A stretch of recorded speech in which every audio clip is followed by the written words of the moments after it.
الحمدللہ رب العالمین والصلاة والسلام علی رسولہ الامین وبعد۔ دوستو، حسب وعدہ ہم ایک بار پھر فضیلت الشیخ محمد عزیر شمس حفظہ اللہ کے ساتھ آپ کے روبرو ہیں۔ فقہ کے موضوع پہ انشاءاللہ آج ہم شیخ سے گفتگو کریں گے۔ اس سے پہلے ہم لوگوں نے اصول فقہ پہ بات کی تھی، آج فقہ پہ شیخ کو ہم زحمت دے رہے ہیں۔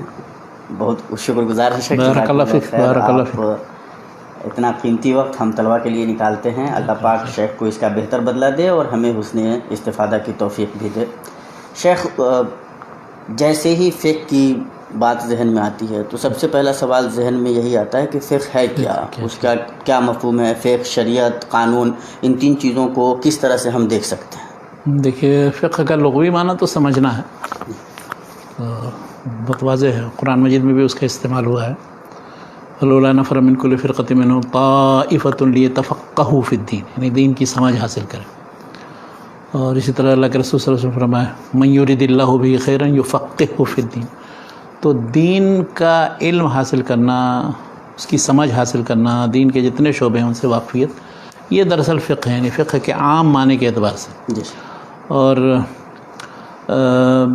اس مفہوم میں صحابہ کے زمانے تک تقریباً رسول اللہ صلی اللہ علیہ وسلم کے زمانے، صحابہ کرام کے زمانے میں اسی مفہوم میں تھا، یعنی کوئی تفریق نہیں تھی اس میں، عقیدے کے مباحث کی یا فقہی مسائل کی اور اسی طرح سے سلوک و زہد وغیرہ کے مسائل کی کوئی تفریق نہیں، یہ سب مشترک تھی۔ مکمل دین کو سمجھنے کی کوشش اور مکمل دین جو ہے۔ اور بعد میں پھر اس کے بعد جب اس کے فہم میں ارتقاء ہوا ہے تو اس میں پھر یہ اس کو خاص کر لیا گیا ہے ان عملی مسائل کے لیے کہ جو مسلمانوں کو درپیش ہوتے ہیں اور مسلمان پر عمل کرتے ہیں، چاہے وہ عبادات سے متعلق ہوں اور معاملات کے جو پھر مختلف شعبے ہیں۔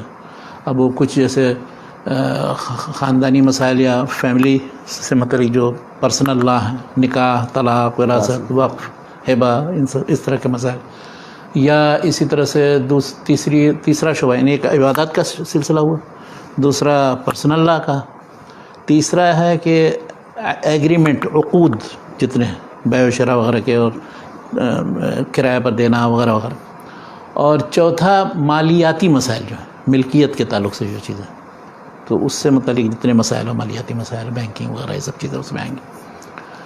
اور پانچواں ایک ایسا شعبہ ہے کہ جو جس کا تعلق افراد سے نہیں ہے، یعنی جماعت یا ان کے آپس میں طے کرنے سے نہیں ہے، بلکہ اس کا تعلق حکومت سے ہے۔ بغیر حکومت کے ان مسائل پر عمل کرنا اور ان سے متعلق تنفیذ کرنا ممکن نہیں۔ تو اب جیسے جنایات اور حدود وغیرہ کا مسئلہ ہے تو اب یہ اس کا تعلق قضاء، عدالت سے ہے، یا اسی طرح سے جہاد کا مسئلہ ہے، اب جہاد بھی اسلامی حکومت کے تابع ہے، اسٹیٹ سے تعلق ہے اس کا۔ اچھا، اسی طرح سے حدود کی تنفیذ میں نے بتایا، اور بین الاقوامی تعلقات ہیں، تو اب وہ ایک ملک کا دوسرے ملک سے کیا ہو، کیسے ہو۔ اب پھر جب اسلامی حکومت ہو یا اسلامک اسٹیٹ ہو تو اس میں پھر غیر مسلموں کے حقوق کیا ہوں گے، نہیں ہوں گے، تو اس طرح کے جتنے مسائل ہیں عملی، تو جن کا تعلق فقہ الدولہ اس کو کہہ سکتے ہیں، یعنی حکومت کے سے متعلق جو مسائل، چاہے عدالت کا تعلق، اگرچہ عدالت آزاد ہے لیکن بہرحال عدالت اسی وقت قائم ہوگی جب کوئی حکومت ہوگی، بغیر حکومت کو تو عدالت نہیں قائم ہوگی۔ تو عدالت کا مسئلہ ہے، یا اس طرح سے جیسے قانون سازی۔ اب قانون سازی کے حساب سے آپ دیکھیں تو اسلام میں تو قانون یا شریعت، جو آپ نے فرق پوچھا ہے کہ فقہ اور شریعت اور قانون میں کیا فرق ہے، تو قانون سازی کا وہ تصور اسلام میں نہیں ہے جو غیر مسلموں کے یہاں ہے۔ وہ یہ کہتے ہیں کہ ہم جس طرح کا قانون چاہے معاشرے کے ٹھیک کر رکھنے کے لیے یا اس میں امن و امان قائم کرنے کے لیے ہم بنا لیں، چاہے جس شعبے میں بھی، تو وہ آزادی نہیں ہے اسلام میں۔ اسلام میں جتنے قوانین ہیں تو اس میں دو طرح کی چیزیں ہیں، ایک تو جن کا تعلق عبادات سے ہے تو وہ تو بالکل توقیفی ہیں، وہ اللہ تعالیٰ نے جو جیسے بتا دیا، ٹھیک ہے، ویسے جیسے نماز ہے، روزہ، حج، زکوٰۃ، اس میں کوئی مطلب اس میں اور کوئی آپ ایسے اجتہاد کر کے اس میں کوئی اضافہ کمی نہیں کر سکتے۔ کیا بات ہے۔ دوسرے ایسے ہیں جو معاملات ہیں۔ اب معاملات میں بھی اسلام نے یہ کیا ہے کہ بنیادی رہنمائی دے دی ہے، بنیادی اصول و قواعد اس کے بتا دیے ہیں، اس کے بعد اس کی تفاصیل آپ میں، تو اس کی تفصیل وہی فقہاء اور محدثین اور مفسرین اور جو علماء دین ہیں وہ کرتے ہیں۔ تو ان تفاصیل کو آپ تفصیل بیان کرنے والے علماء اور اہل علم کو آپ فقہا کہہ سکتے ہیں یا قانون داں بھی کہہ سکتے ہیں اسلام میں. اصل میں شریعت، فقہ، قانون، یہ 3 الفاظ کے معنی سمجھنے چاہیے. اسلام میں شریعت ہر وہ چیز ہے کہ جو اللہ تعالیٰ نے نازل کی ہے. کیا بات، شرع یعنی وحی پر مبنی ہے وہ چیز.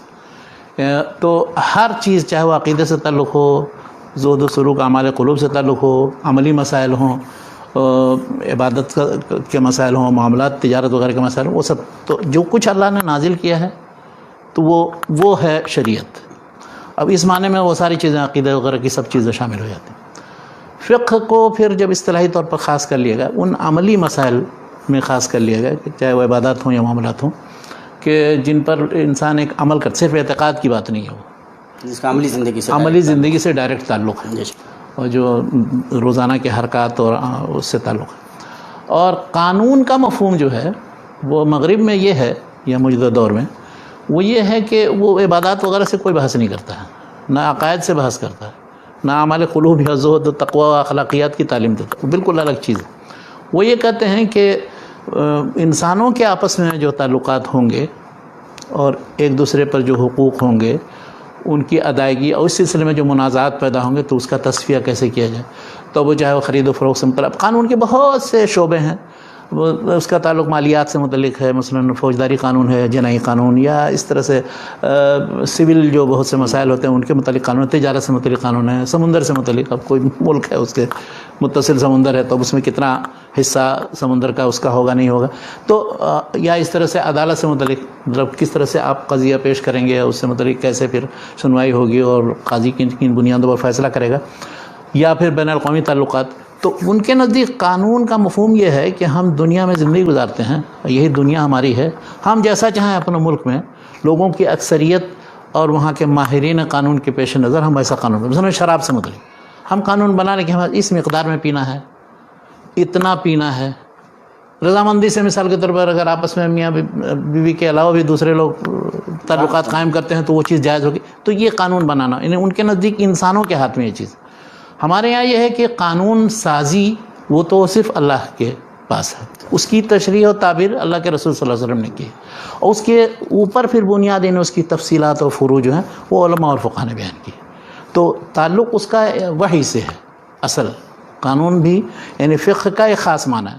ظاہر قانون میں اسلامی قانون بھی اگر آپ کہیں گے تو اس میں عبادات کے متعلق قوانین نہیں بنائے جائیں گے، اس کو قانون نہیں کہا جائے گا. وہ تعبدی چیزیں ہیں جو فقہی ان کو کہا جائے گا، لیکن قانون نہیں کہا. افسوس یہ ہے کہ فقہ کا لفظ یا فقہا کا لفظ یا فقیہ کا لفظ اتنا بدنام ہو گیا ہے کہ جب فقہ کا ذکر آتا ہے تو سمجھتے ہیں کہ بس وہ ایسے جو لوگ ہیں کہ جو نماز روزے سے متعلق کچھ بحث کرتے رہتے ہیں اور اس سے متعلق لڑتے جھگڑتے رہتے ہیں، اور وہی فقہ کا تصور. حالانکہ فقہ کا یہ تصور نہیں، بہت ہی غلط تصور.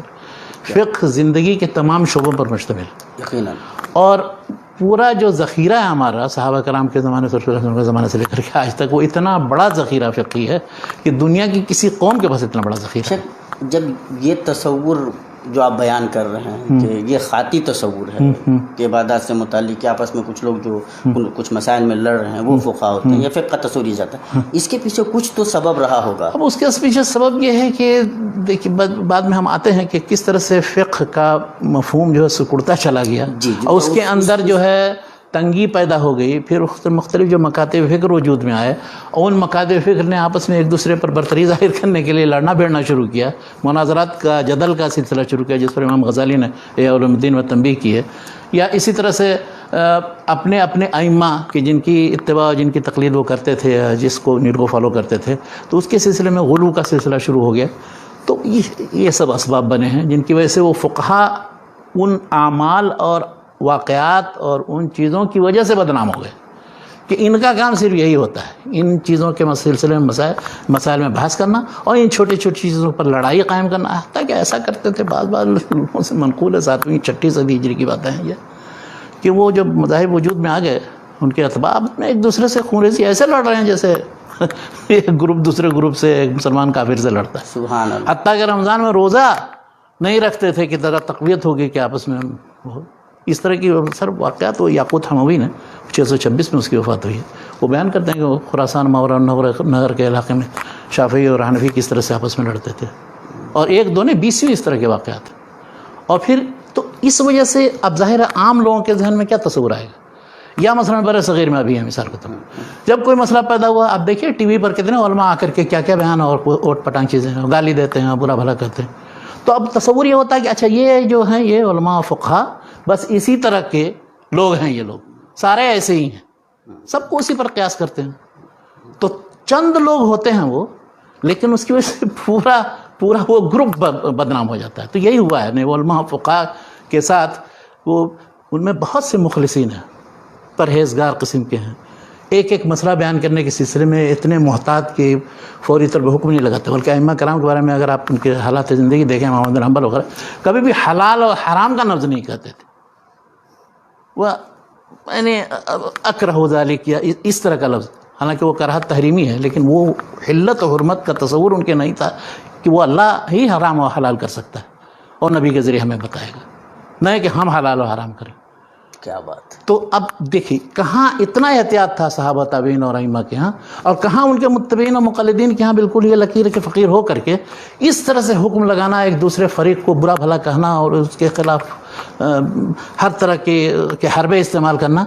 تو اب اس کی وجہ سے ظاہر ہے یہ نیک نامی تو نہیں آپ کما سکتے، تو بدنامی آئے گی. شیخ یہ جو پورے دین کو سمجھنے کا ہاں یا سمجھنے کی کوشش کا نام فقہ تھا، پھر وہ احکام سے متعلق جو مسائل تھے اس کی طرف یہ مڑنے لگا، یہ سب کب کیسے ہوا؟ دیکھیے علوم و فنون کا جب بھی ارتقا ہوا ہے، آپ دیکھیں گے کوئی بھی تاریخ پڑھیں مثلا، کچھ نہیں تو ابن خلدون کے مقدمے ہی دیکھ لیں، جس میں آپ حدیث اور فقہ اور تفسیر وغیرہ سے متعلق یہ سارے فنون پہلے ملے ہوئے تھے. جو رسول اللہ صلی اللہ علیہ وسلم سے ثابت ہوتا تھا یا بیان کرتے تھے آیات کی تفسیر کے طور پر، یا کوئی حکم جو نازل ہوتا تھا وہ بیان کرتے تھے. اب نماز فرض ہو گئی، روزہ، حج، زکوٰۃ فرض ہوتا گیا، اس کی تفصیلات اللہ کے رسول صلی اللہ علیہ وسلم نے بیان کی، اور اس کے بعد پھر وہ لوگ عمل کرتے تھے. اسی طرح سے تقویٰ پرہیزگاری سے متعلق جو چیزیں، جو اخلاق و آداب تھے وہی بیان کرتے تھے. ان کی مجلسیں ہوا کرتی تھی، ہفتہ وار بھی مجلس ہوتی تھی، اور جو حاضر ہوتا تھا وہ پھر دوسرے لوگوں کو بتاتا تھا. الا فلیبلغ الشاہد الغائب. تو یہ رسول اللہ صلی اللہ علیہ وسلم کے زمانے میں اس طرح سے بتدریج شریعت کے احکام نازل ہوئے، اور اس میں سب چیزیں شامل تھیں. ٹھیک ہے. صحابہ کرام کے زمانے میں اب پھر یہ ہوا کہ اس طرح کے مسائل کے جو عملی مسائل تھے، زیادہ جو عبادات و معاملات سے متعلق تھے، ان میں فتویٰ دینے والے کچھ خاص لوگ تھے جن کی طرف عموماً لوگ رجوع کرتے تھے. اب جیسے بہت مشہور ان میں جو ہیں حضرت عمر بن خطاب رضی اللہ عنہ، حضرت علی، عبداللہ بن مسعود، زید بن ثابت، حضرت عائشہ رضی اللہ عنہ، اس طرح سے عبداللہ بن عمر، عبداللہ بن عباس. یہ 7 ہیں ایسے کہ جن کے بارے میں ابن حزم نے ایک رسالہ لکھا ہے کہ صحابہ کرام میں کون بڑے بڑے مفتی و مجتہد تھے. 3-7 کا ذکر کیا ہے، کہا کہ ہر ایک کے فتوے اگر جمع کیے جائیں تو ایک ضخیم جلد تیار ہو سکتی ہے. اس کے بعد پھر اور دوسرے مفتیوں کا نام، یہ نہیں کہ اور ان کے علاوہ نہیں تھے، بہت دوسرے. تو جو علماء یا صحابہ کرام میں ایسے تھے کہ جن کی طرف رجوع کر کے لوگ مسئلے مسائل پوچھتے تھے، اور عام طور پہ اجتہادی مسائل ہی پوچھتے تھے، اس لیے کہ عقائد کے سلسلے میں تو کوئی اختلاف تھا نہیں. عقائد تو بنیادی 6 چیزوں پر ایمان لانا اور اس پر عقیدہ رکھنے کا نام تھا، تو اس میں کوئی اختلاف کی بات نہیں. تقویٰ پرہیزگاری سے متعلق تو آپ کو جا کر یہ نہیں پوچھتا تھا کہ میں یہ کروں گا تو میں مطلب ہے کہ تقویٰ پرہیزگاری میری باقی رہے گی یا نہیں باقی رہے گی، یا اس کا تعلق ہر انسان کے اپنے سے. استفتی نفسک وان افتاک وافتونا، یعنی اپنے آپ سے پوچھو کہ وہ جو تم کام کر رہے ہو وہ غلط ہے کہ نہیں. تم چوری چھپے کر رہے ہو، دھوکہ دینے کے لیے کر رہے ہو، جھوٹ بول رہے ہو، تو اب اس میں تو فتویٰ پوچھنے کی ضرورت نہیں ہے کہ حضرت میں یہ بات میں نے ایسے کی ہے تو وہ جھوٹ ہے کہ نہیں، یہ تو کوئی پوچھے گا نہیں.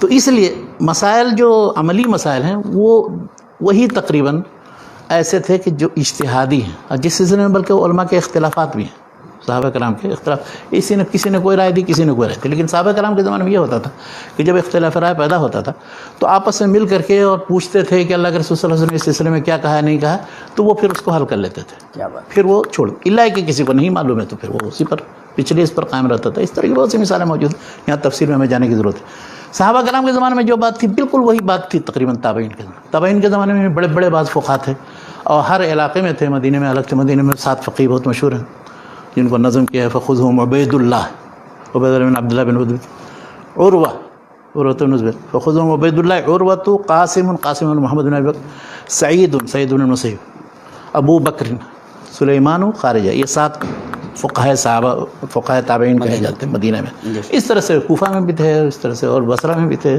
حسن بصری تھے، ابن سیرین تھے، اور بعض اور مکہ میں مثال کے طور پر عطا ابن ابی رباح بہت مشہور تھے. تو یعنی ہر علاقے میں تابعین کے زمانے میں، تابعین اور صحابہ کے درمیان میں تقریباً مطلب ویسے ہی صورتحال تھی، بس اس میں فرق کیا ہوا کہ تابعین کے زمانے میں ایک رجحان مزید پیدا یہ ہوا کہ کچھ تابعین نے رائے کا سہارا لے کر کے، قیاس کا سہارا لے کر کے بہت سے مسئلے مسائل زیادہ بیان کرنا شروع کیا. جیسے ابراہیم نخعی کی مثال موجود ہے. ابراہیم نخعی کے بہت سے مسائل ایسے ہیں کہ انہوں نے اجتہاد سے، قیاس سے کہے ہیں. اچھا، اس کے مقابلے میں دوسرا جو مکتب فکر تھا مدینہ ہے یا حجاز میں، مکہ کے اندر، تو اس میں لوگوں کو حدیثیں جو معروف و معلوم تھی، ان کو اتنا زیادہ اجتہادی قیاس کی ضرورت نہیں پڑتی تھی. وہ دیکھتے تھے، وہ ان کے پاس مدینہ کا عمل چلا آ رہا تھا، یا کہ رسول اللہ صلی اللہ علیہ وسلم کے زمانے سے لے کر کے جو جس طرح ہوتا رہا، کوفہ اور دوسرے دور کے علاقے تھے، ان تک حدیثیں اتنی زیادہ نہیں تھیں متداول معروف کہ جتنا حجاز کے اندر اور مرکز قلب اسلام میں تھی. تو ان کے ہاں یہ جب اجتہاد اور رائے اور قیاس کا زیادہ استعمال ہوا تو ان کو پھر اہل الرائے کہنا شروع کر دیا. یعنی وہیں سے مطلب گروپ. ہاں، ابن خلدون نے لکھا ہے کہ فانقسم الفقہ فیہم الی طریقتین، طریقت اہل الحدیث و طریقت اہل الرائے. یعنی وہ لوگ جو پہلے احادیث و آثار جمع کر کے اس کے بعد حکم بتاتے ہیں، اور دوسرے وہ لوگ کہ جو علماء و فقہا کی طرف رجوع کر کے ان کے اقوال سے پھر اصول و قواعد مستنبط کرتے ہیں، ان کے مطابق مسئلے کو حل کرتے ہیں. یعنی ان کے پہلی اور ابتدائی کوشش یہ نہیں ہوتی ہے کہ اس سلسلے میں کیا حدیثیں ہیں اور کیا آثار وارد ہیں، اور ان کی تحقیق کر کے چھان بین کر کے دیکھیں. اچھا، یہ جیسے ابن خلدون نے لکھا ویسے اس زمانے میں ہر دور میں لوگوں نے لکھا ہے اس کو.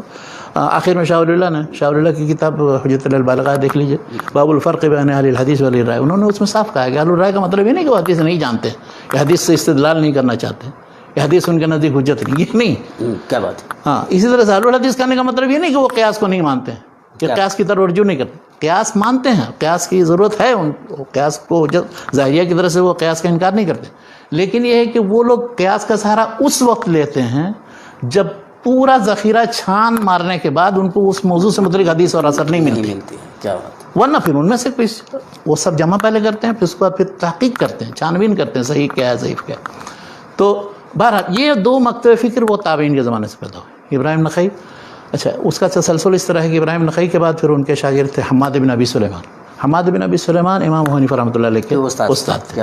تو اس طرح سے یہ جو ابراہیم نخعی، اسی لیے شاہ ولی اللہ نے بلکہ یہ کہا ہے کہ آپ مختلف کتابوں سے، مصنف ابن ابی شیبہ سے اور دوسری کتابوں سے جو آثار کی ہیں، ابراہیم نخعی کے سارے اقوال اور ان کے اجتہادی چیزیں نقل کیجیے، اور امام حنیفہ کے سارے اجتہادات نقل کیجیے، وہ تقریباً متفق ہیں اسی.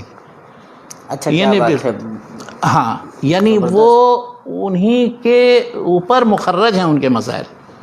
امام نخعی رحمۃ اللہ علیہ کے اوپر مخرج ہے امام ابو حنیفہ، امام نخعی اور امام ان کے شاگرد جو حماد بن ابی سلیمان. اس لیے کہ حماد بن ابی سلیمان ہی کے سمجھیے کہ گدی نشین ہوئے ہیں امام ابو حنیفہ رحمۃ اللہ علیہ. کیا بات ہے. تو انہوں نے پھر اپنے طریقے سے فقہی مسائل بنانا. اب ان کے نزدیک، یعنی اہل الرائے کے نزدیک یہ تھا، دو تین باتیں تھیں جو اہل الحدیث کے یہاں نہیں تھی. ایک تو یہ تھی کہ جب تک کوئی مسئلہ پیش نہیں آ جاتا تھا تو اہل الحدیث نہیں حکم لگاتے تھے. بات نہیں کرتے تھے. کوئی پوچھنے کے لیے آتا تھا کسی تابعی یا صحابی سے تو کہتے یہ آ گیا ہے، تو کہا نہیں، تو کہا جب پیش آ جائے گا تب آنا، تو اس وقت بتانے والے بتا دیں گے.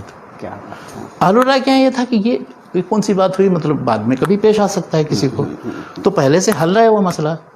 تو اس طرح سے ایک طرح سے تلامذہ یا فقہ پڑھنے والے یا فقہ سے اشتغال رکھنے والوں کے ذہن سازی بھی ہوگی، اور ان کی مشق بھی ہو جائے گی کہ کیسے تم استنباط کرو گے. تو ایک تو یہ کہ یہ فرق تھا. دوسرا حدیث سے متعلق میں نے بتایا کہ حدیث و آثار کی طرف پہلے رجوع کرنا، بعد میں پھر قیاس اور اجتہاد کی طرف. یہ الحدیث کا طریقہ. ہاں، یہ دو چیز. تیسری چیز یہ ہوئی اس میں اہل الرائے کے یہاں یہ کہ ان کے یہاں یعنی بعض مسائل کے سلسلے میں اگرچہ اختلاف ان کے درمیان بھی ہے، لیکن وہ بحیثیت مجموعی ایک طرح سے ایک ایسے فکر کے نمائندے بن گئے جو بمقابلے اہل الحدیث کے، جن کا تعلق سے روایت اور استناد سے تھا، وہ نہیں رہ گئے. یعنی ہر شخص نے کوئی اجتہادی چیز کہی اور وہ پھر ایک اصل بن گئی. اچھا، اسی لیے پھر آپس میں اختلاف ہونے کے باوجود پھر اس کے بعد اس کو جمع کر کے وہ مثلاً امام حنیفہ رحمۃ اللہ علیہ، ابو یوسف اور محمد، ان تینوں کے درمیان بہت سے مسائل میں اختلاف، بلکہ یہ صاحبین کبھی مختلف ہوتے ہیں، کبھی شیخان مختلف ہوتے ہیں، لیکن وہ ان سب کے باوجود بھی ان کی کتابیں ابھی موجود ہیں. ہم انشاءاللہ ابھی آتے ہیں کہ ان دونوں کی کتابوں کا منہج کیا ہے، تو اس سے بالکل اور بات واضح ہو جائے گی. ان کے یہاں یہ طریقہ تھا کہ وہ تفریع پر تفریع کرتے جاتے ہیں، اور اس میں آپس میں اگر اختلاف ہے بھی تو وہ اختلافات پھر اس کے بعد میں جا کر کے پھر وہ ایک طرح سے مذہب کی شکل اختیار کرتے ہیں کہ ایک رائے یہ ہے، ایک رائے یہ ہے، ایک رائے. اب اس کے بعد متأخرین آتے ہیں تو ان کو جمع کر کے پھر ایک مفتابی چیز بناتے ہیں کہ جس پر فتویٰ. اب مفتابی یہ جو مذہب ہے وہ مذہب وہ ہوگا جو بعد میں لوگوں نے مقرر کیا ہے، چاہے امام حنیفہ اس کے قائل ہوں یا نہ ہو، کیا بات، امام ابو یوسف اس کے قائل ہوں یا نہ ہو، امام محمد قائل ہوں یا نہ ہو. یعنی بعد میں آنے والے آ کر کے اپنے بڑے لوگ فیصلہ کر دیتے ہیں کہ آپ کا یہ قول ٹھیک نہیں تھا، اب یہ چلے گا. تو میں یہ کہنا چاہتا ہوں کہ یہ جو مذہب بن گیا، مذہب بمعنی یہ کہ مفتہ بھی مسئلہ یہ ہے، اس کے خلاف آپ مسئلہ بیان کریں گے تو یہ ہمارے مسلک یا مذہب کے مطابق نہیں ہوگا. اس کے برخلاف اہل الحدیث کے ہاں ایک مذہب نہیں باقی رہا. ہر شخص نے جو رائے دی وہ ہمیشہ نقل کر دیے جاتے رہے.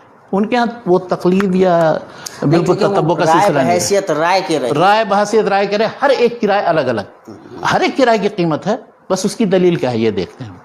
ان کے ہاں یہ نہیں، ان کے ہاں یہ کہ جس نے جو رائے دی اس کے بعد پھر اب آپس میں اختلاف ہو گیا. تو اہل الرائے و اہل الحدیث کے درمیان جو بنیادی 2-3 فرق ہیں، ان میں تیسرا فرق یہی ہے کہ وہ پھر اس کے بعد اس پریشانی میں مبتلا ہو جاتے ہیں کہ مفتہ بھی مذہب کیا ہوگا.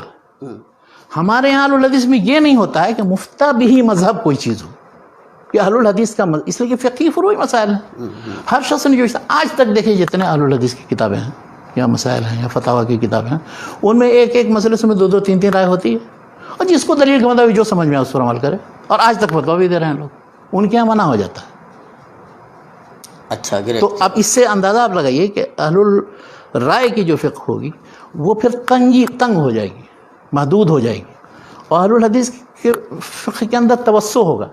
اسی لیے اہل الحدیث اور اہل الرائے کے درمیان آپ ایک چیز یہ بھی فرق محسوس کر سکتے ہیں، چوتھا فرق، کہ اہل الرائے جو ہیں وہ اپنی ہی فقہ اور اپنے ہی ائمہ اور اپنے ہی ان کے قواعد اور ان کے مسائل اور ان کی تخریج میں لگے رہتے ہیں. وہ دوسری طرف نہیں رخ کریں گے کہ دوسرے کے یہاں بھی کچھ ہے اچھی چیز کی نہیں. اہل الحدیث کے یہاں یہ چیز ہے ہی نہیں، جو چیز جس سے مربی ہے سب کو دیکھتے ہیں، سب کو پرکھنے کی کوشش کرتے ہیں، سب سے استفادہ کرنے کی کوشش کرتے ہیں.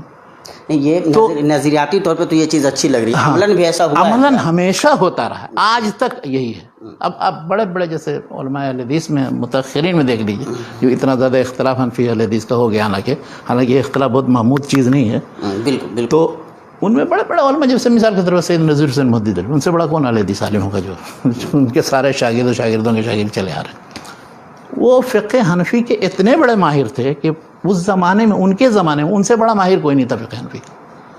مولانا قطب الدین دہلوی حنفی، جنہوں نے مشکات کی شرح بھی لکھی ہے، مظاہر حق کے نام سے ترجمہ کیا فارسی اردو میں، جب کوئی مسئلے کی ضرورت ہوتی تو انہی کے پاس آتے تھے. بڑے بڑے، اور مولانا عبدالحی لکھنوی، جب کوئی مسئلہ ہوتا تھا اس طرح کا محتم بشان تو پھر ان کے پاس سے گزارا جاتا تھا کہ آپ بھی ذرا دیکھیں. ایک واقعہ بیان کیا جاتا ہے کہ ایک مرتبہ گئے، وہ بہادر شاہ ظفر نے بلایا تو قطب الدین صاحب کی شکایت کر دی کسی نے، مولانا قطب الدین دہلوی صاحب کی، یہ ان کے دوست تھے.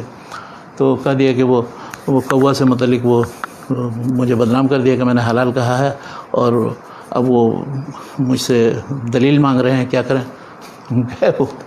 انہوں نے کہا کہ لیا وہ فتویٰ قاضی خان اور فتویٰ یہ جو ہے عالمگیری، اس میں سے سب سے نکال کے دکھا دیا. تو یہ ساری کتب فتاویٰ یا معتمد کتابیں جتنی تھیں اناف کی، وہ سب ان کے نزدیک وہ ایسی تھی جیسے قرآن مجید اور حدیث کی کتاب ہے، ہر مسئلہ کہاں کس جگہ کیا لکھا ہوا. تو فقہ سے جو اہل الحدیث کے یہاں نفرت کا رجحان پیدا ہوا ہے، یہ مجھے سمجھ میں نہیں آتا ہے، عجیب غریب بات پیدا ہو گئی ہے.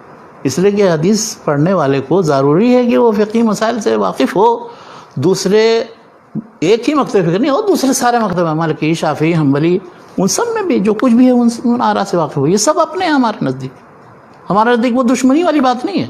یہ ایک مکتب فکر کے خلاف جو ہے وہ ہمارے دشمن ہے، ہمارے خلاف. ہمارے ہاں یہ توسع ہے کہ ہم ہر ایک سے استفادہ کے قائل ہیں. اسی لیے نصاب کے اندر، یہ جو موجودہ مدارس کے اندر بہت سے لوگوں نے، اب جیسے میری رائے یہ ہے کہ جس ملک میں جو فقہ رائج ہو وہ فقہ آپ کو پڑھنی چاہیے. بالکل. کسی ملک میں مثلا مالکی فقہ ہے تو وہ پڑھنا چاہیے. آپ کوئی کہ نہیں ہم مالکی فقہ نہیں پڑھیں گے، وہ غلط طریقہ ہے. اہل الحدیث کی فقہ یہ ہے کہ وہ سرے سے شروع کرتے ہیں، صرف حدیث کی کتاب پڑھتے رہو، تو یہ غلط رجحان ہے. آپ وہاں کے لوگوں کے درمیان جو متداول فقہ ہے وہ آپ کیسے نہیں پڑھیں گے؟ ان کے اصول و قواعد سے کیسے آپ واقف نہیں ہوں گے؟ مثال کے طور پر یمن کے اندر زیدی فقہ ہے، امام شوکانی اس زمانے میں تھے، زیدی فقہ پڑھی، اس کی کتاب کی شرح بھی انہوں نے لکھی سنت کے مطابق. پھر اس کے بعد پھر تحقیق کی بھی کیا. زیدیوں کے یہ ہے کہ تھوڑا اجتہاد کی دعوت بھی ہے ان کے یہاں. احناف کے یہاں بھی وہاں یعنی ہمارے یہاں اہل الحدیث نے شروع میں ہمیشہ سے فقہ حنفی کی چیز ہم لوگوں نے خود پڑھی ہے، جامع سلفیہ میں پڑھی ہے، مختصر قدری پڑھی، پھر شرح وقایہ پڑھی، پھر ہدایہ پڑھی، اس کے بعد پھر فقہ مقارنہ پڑھتے ہیں، پھر فقہ سنہ پڑھتے ہیں۔ نہیں وہ تو شیخ ٹھیک ہے، میرے کہنے کا مطلب یہ تھا کہ اب جیسے فقہ میں کہتے ہیں جمہور کا قول یہ ہے اور امام حنیفہ رحمۃ اللہ علیہ یہ کہتے ہیں، تو یہ کیسے ہوا؟ وہ کیسے آپ لوگوں نے چھانٹ دیا ان کو؟ جمہور اور غیر جمہور کی بات ہے، جمہور کا مفہوم یہ ہوتا ہے کہ اکثریت اس مسئلے میں، اس فقہی مسئلہ میں فلاں رائے کی طرف گئی، فلاں ایک امام یا چند امام جو ہے وہ اس کے خلاف ہے۔ اچھا یہ چیز تو پہلے سے ہے، امام ترمذی کی سنن پڑھیے، ہر مسئلے میں وہ بھائی قال فلان و فلان و فلان، اور جس نے اس کی مخالفت کی ہوتی ہے۔ اصل میں ہمارے یہاں تصور کیا ہو گیا ہے کہ بس وہ فقہ حنفی ہی صرف مقابل میں ہمارے اہل حدیث کے مقابلے میں، اہل حدیث سے سمجھتے کہ یہ وہابی جو ہیں اہل حدیث بس یہ ہمارے مقابلے میں، بس ایک دوسرے لڑتے رہتے ہیں۔ حنفی حضرات کے مقابلے میں یہ ہے، ان کو لگتا ہے وہ ہیں۔ مذاہب بہت سے ہیں، یہ 4 مذہب اس لیے باقی رہ گئے کہ ان کے شاگردوں کے شاگرد، ان کے مدارس، ان کے مفتی قاضی وغیرہ، ان کی بڑی تعداد چونکہ پھیلی ہے، اس مذہب کو انہوں نے پھیلایا، رواج دینے کی کوشش کی، حکومت کی پشت بنائی بھی رہی، اس وجہ سے یہ 4 مذہب باقی رہ گئے۔ باقی ورنہ اوزاعی، ثوری، اسحاق ابن راہوے، ابن المبارک، ابن جریر طبری، بہت سے، یعنی اس طرح کے تقریباً 20-25 عالم تھے جن کی فقہ باقاعدہ مدون تھی، اور اب لوگ یہ کر رہے ہیں کہ ان کتابوں، پچھلی کتابوں کی طرف رجوع کر کے جو فقہ مقارنہ کتاب ہے ان کی تھی، اور کوئی ایسا خطہ بھی تھا جہاں لوگ اسی پہ عمل کرتے تھے، بہت سے لوگ۔ داؤد ظاہری کی فقہ بہت دنوں تک رائج رہی، اس کے بعد پھر ختم ہو گئی، ابن حزم کے بعد نہیں رہی باقی۔ تو یعنی آج یہ محسوس کیا جا رہا ہے کہ مطلب ظاہری لوگ نہیں ہیں ابھی اس وقت، اب کہیں کوئی ایسا خطہ نہیں کہ جہاں ظاہری فقہ پر عمل کرنے والے لوگ ہوں، باضابطہ ہوں۔ 2-4 آدمی ہیں، جیسے ہم نے ابو عبد الرحمن بن عقیل الظاہری کو دیکھا تھا، یہاں ریاض میں ہیں، ابھی بھی بہت بوڑھے ہیں، وہ زبردست ابن حزم کا دفاع کرتے ہیں، اور ان کا کہتے یہی ہے بس فقہ، اور اس کے خلاف جو اصول ہیں سب غلط ہیں، اور ان کی تردید بھی کرتے ہیں۔ ایک اور دوسرے تھے شیخ ابو تراب ظاہری، یہاں جدہ میں، ان کے گھر بھی ہم گئے تھے، ملاقات ہوئی تھی، وہ بھی۔ تو یہ لوگ ظاہریت اس معنی میں کہ ہم گویا بعد کی بدعتوں سے برات کا اظہار کرتے ہیں، جو تعویل کا اور صرف الکلام عن ظاہر ہی اور آیتوں حدیثوں کو دوسرے معنی پہ نہیں، جو ظاہر معنی ہے اس کو ہم لیں گے، جو عربی زبان سے ثابت ہے، جو سیاق سے ثابت ہے، بس اسی کو، اور باقی وہ قیاس اور علت۔ اب آپ نے کیسے فرض کر لیا؟ جس چیز کی علت اللہ نے نہیں بیان کی ہے وہ آپ نے کیسے متعین کر لیا؟ قطعی کیسے ہو گیا؟ یقینی کیسے ہو گیا کہ یہی علت ہے؟ اب مثال کے طور پر یہ جو جن 6 چیزوں کے اندر جو تفاضل، کمی ذاتی، ربا کو منع کیا گیا ہے، تو سارے جتنے مذاہب اربعہ اور دوسرے بھی لوگوں نے یہ کہا ہے کہ نہیں، صرف انہی 4 میں محصور نہیں، اور دوسری چیزیں بھی اس میں شامل ہیں، مگر علت کیا ہے اس کی؟ کیا کھانا اس کی علت ہے، یا ادخار اس کی علت ہے، یا ثمنیت یعنی قیمت ہونا اس کی علت ہے؟ اب آپ لڑتے بھڑتے رہیے اسی موضوع۔ ظاہری قدر نہیں، بس صرف وہ جو 6 چیزیں اللہ کے رسول صلی اللہ علیہ وسلم نے بتا دی نا، انہی 6 چیزوں میں ربا کا رواج ہو، باقی سب کمی ذاتی کر کے آپ تبدیل کریں، کوئی حرج نہیں۔ تو وہ ان کا، لیکن وہی ہے کہ ان کا زور نہیں رہا، ان کا مدرسہ یا ان کی کتابیں نہیں چلیں، اس وجہ سے وہ بعد میں کمزور پڑ گئے۔ تو بہرحال خلاصہ ہم گفتگو کر رہے تھے تابعین کے زمانے سے، اور چلے آئے کہ وہ 2 مکتب فکر بن گیا جو آج تک چلا رہا ہے۔ بلکہ ایک بات اور سن لیجئے، یہ بھی بات بہت سے لوگوں کو عجیب معلوم، جو لوگ یہ سمجھتے ہیں کہ ان اہل الرائے یعنی فقہاء اہل الرائے صرف حناف ہیں، اور باقی جو ہیں مالکی اور شافعی اور حنبلی جو ہیں یہ سب فقہاء اہل الحدیث، یہ بالکل غلط بات ہے۔ کیا بات ہے؟ جب اس کی وضاحت ہونی چاہیے۔ میں بتاتا ہوں آپ کو اس کی وجہ کیا، اس لیے کہ فقہاء اہل الرائے ان کو کہا کیوں جاتا ہے؟ شاہ ولی اللہ کی بات صاف میں نے بتائی کہ وہ اس لیے کہ ان کے اصول و قواعد پر وہ ان کے مسائل کی تخریج کرتے ہیں، ان کا یہ طریقہ ہے۔ اصل و طریقت اہل الرائے انہم یخرجون المسائل علی الاصول التي استنبطوها من مسائل ائمتهم۔ اب اگر اس طریقے پر بعد میں جو لوگ بھی رائے ہو جائیں، یعنی چلیں گے اس پہ چلیں گے تو ان کو اہل الرائے کہا جائے گا۔ تو اب ہوا کیا ہے، سارے مذاہب میں تقریباً 6ٹھی-7ویں صدی ہجری کے بعد ایسے متون مقرر ہو گئے، اور ان متون کی بنیاد پر وہ مذہب کا فیصلہ ہو گیا، یہ ہے مذہب شافعی، یہ مذہب حنبلی، یہ مذہب مالکی۔ اب اس کو آپ کیا کہیں گے؟ پھر اس کے بعد اس پر چل پڑے۔ اب کوئی یہ نہیں دیکھتا، کسی شافعی سے آپ کہیں کہ امام شافعی نے کتاب الام کے اندر یہ لکھا ہے، تم امام شافعی کی تقلید کرتے ہو نا، یہ دیکھو اس کے مطابق نہیں، ہم تو وہ جو زکریا انصاری نے جو 10ویں صدی ہجری کے تھے، انہوں نے جو لکھا ہے وہ ہم دیکھیں گے۔ نووی نے جو 676 کے تھے اس میں ہم دیکھیں گے انہوں نے منہاج الطالبین میں کیا لکھا ہے، راجع قرار دیا نہیں. عجیب، سب کا دماغ جو ہے عجیب، یعنی ایسا جامد ہو گیا. یہ سب اہل الرائے ہو گئے، سب اہل الرائے ہو گئے اس وجہ سے. حنبلی مذہب میں بھی مثال کے طور پر جب تک ابن قدامہ جنہوں نے المغنی لکھی تو ان کی ایک کتاب ہے المقنع. اچھا، انہوں نے ہر یعنی مرحلے کے لیے کتاب لکھی. تو سب سے چھوٹی ایک کتاب العمدہ لکھی، مختصر متن اور بہت ہی سال ہے. اس کے بعد المقنع متوسط انداز، اس کے بعد الکافی، اس میں کچھ تعلیل وغیرہ بھی ہے اور سبب بھی، اور سب سے بڑی کتاب المغنی لکھ دی. تو المغنی میں ان کا اصل رنگ نظر آتا ہے. یہ چھوٹی چھوٹی کتابیں آپ پڑھ کر کے وہ چاہتے یہ ہیں کہ المغنی تک پہنچے. اب اگر کوئی مغنی تک پہنچے گا ہی نہیں بلکہ منع قرار دے دے کہ نہیں مغنی میں جا کر کے مت دیکھنا، تمہیں پتہ نہیں چلے گا کہ حنبلی مذہب کیا ہے، تو ایسے شخص کو آپ کیا کہیں گے؟ اہل الرائے میں سے اس کو شمار کریں گے، اہل الحدیث میں؟ کیا بات ہے. یعنی اس کو منع کر رہے ہیں کہ تم اس مرحلے تک پہنچ جاؤ. اسی طرح سے مالکی مذہب میں تو دو متن ایسا ہے کہ دنیا کے سارے مالکی اور غیر مالکی پریشان ہے اس کو حل کیسے کریں. ایک دقیق قسم کا مغلق متن تیار کیا تھا ابن الحاجب نے. ابن الحاجب مالکی تھے، 640 میں ان کی وفات ہوئی. تو انہوں نے مختصر تیار کیا تھا، وہ تو ایسے ہی ادق اور مغلق تھا. اس کے بعد جو ایک متن تیار ہوا وہ خلیل نام کے ایک مالکی تھے، مختصر خلیل مختصر. پوچھے کسی بھی مالکی سے، بڑے سے بڑے عالم سے یا کسی فقیہ سے جس نے بھی فقہ مالکی کا مطالعہ کیا، مختصر خلیل کی ایک سطر کی کوئی عبارت پڑھ کر کے ذرا سے سمجھ لیں کہ کیا مطلب ہے اس کا. وہ بالکل جس کو چون چون کا مربع کہتے ہیں نا، وہی ہے. سبحان اللہ. تو اب اس کے بعد پھر وہ شروع اور حواشی اور تعلیقات کا سلسلہ چل پڑا.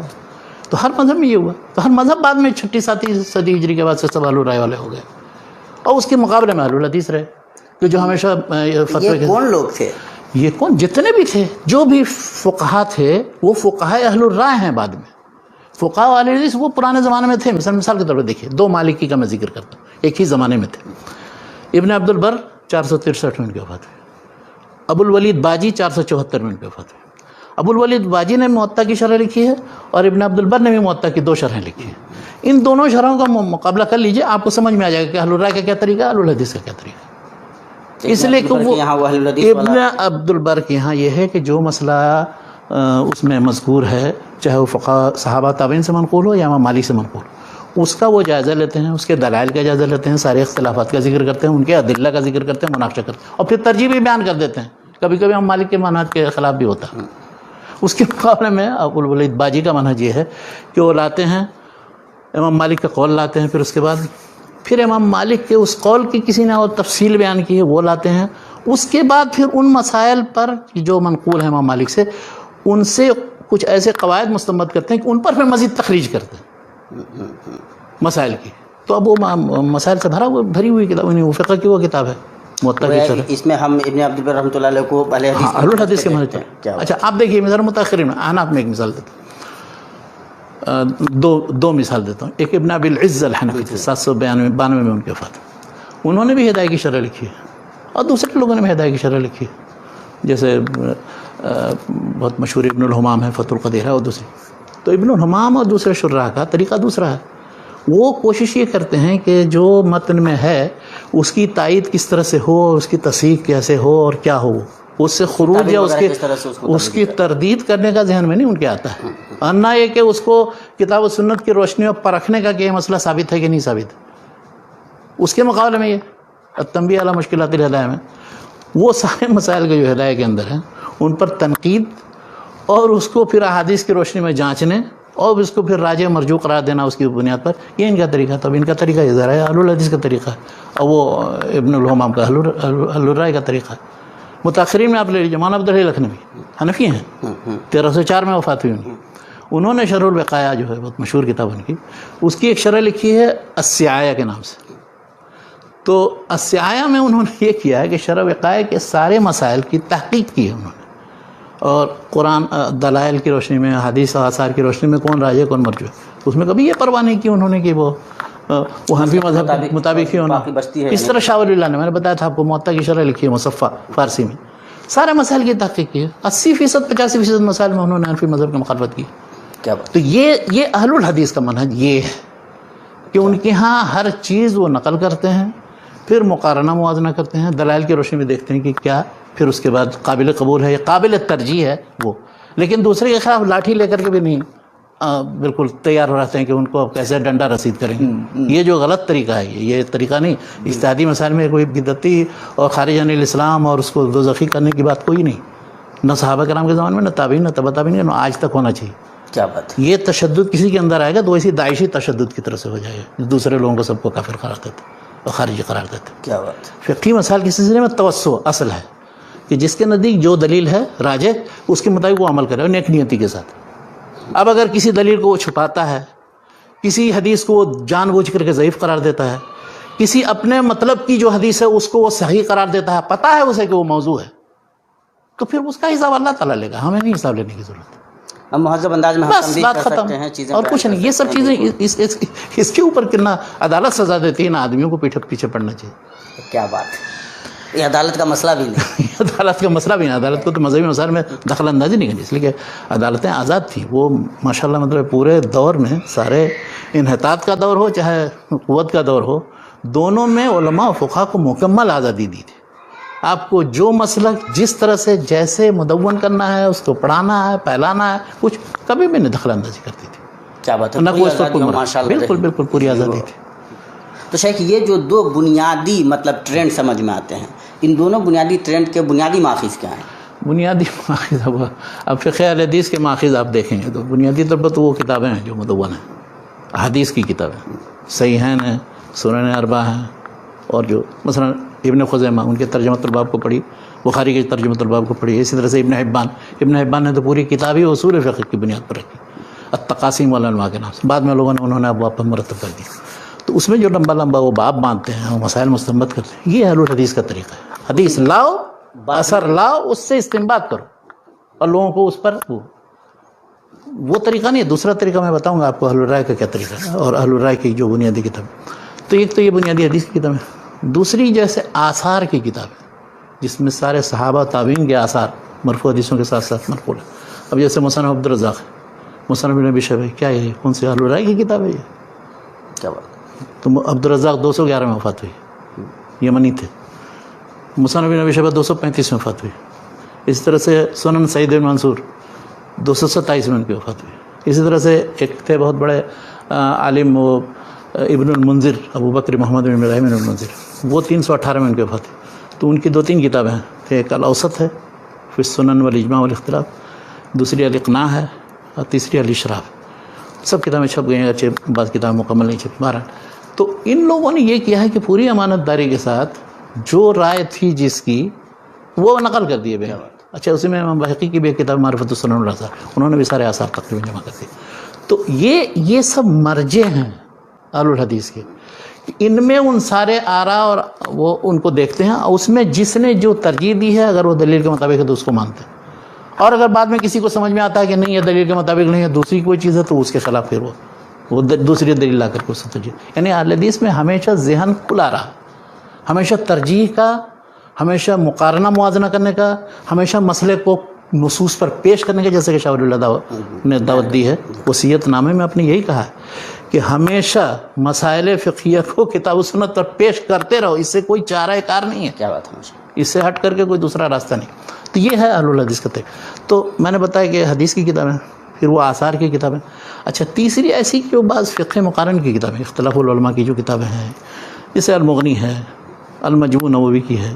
یہ کیا مذہبی نہیں ہے، یہ سب تو اس میں سارے علماء صحابہ تابعین سے لے کر کے اپنے زمانے تک کے علماء اور ان کے آثار اور ائمہ کے آثار نقل کیے، اور ان کے پھر دلائل و مناقشے ہوتے ہیں. تو فقہ مقارن کی جتنی کتابیں ہیں وہ سب. بعد میں پھر یہ ہوا کہ خاص فقہ السنہ کی کتابیں موجودہ دور میں بہت سے لوگوں نے لکھا. مثلا ایک متن تیار کیا تھا شوکانی نے درر البہیہ کے نام سے. اس کی شرح انہوں نے جو لکھی ہے الدراری المضیہ، وہ اتنی مشہور نہیں ہوئی، لیکن اس کی شرح جو نواب صدیق حسن خان نے روضۃ الندیہ لکھی، وہ مشہور و معروف ہو گئی. مشہور انہوں نے یہ کیا کہ ایک متن مختصر ہے، اس کی شرح کر دی جائے اس انداز میں کہ وہ.